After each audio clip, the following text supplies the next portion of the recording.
السلام عليكم ورحمة الله وبركاته. الحمد لله والصلاة والسلام على رسول الله وبعد. قدرمنو ارونو خیندو بدی مختصر وقت کی زتا استودی سی وظیفه خیمه چې زر نیکیانی پی گٹلی شي او زر گناونه پی کمولی شي.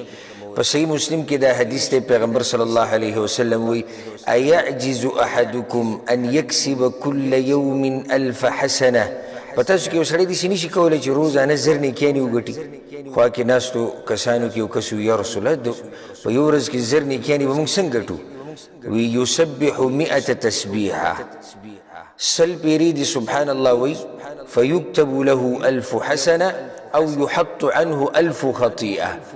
سل پیری دی سبحان الله وی یا بول الله زر نیکیانې ورکوي او یا به تې زر ګناهونه کموي. نو څومره آسان عمل دی او لږ وخت پې لګي. نو راځي چې دا عملي کو او دا نیکیانې وګټو او په الله باندې خپل ګناهونه وبخو. الله دې زموږ په حال باندې رحم وکړي. وبالله التوفیق.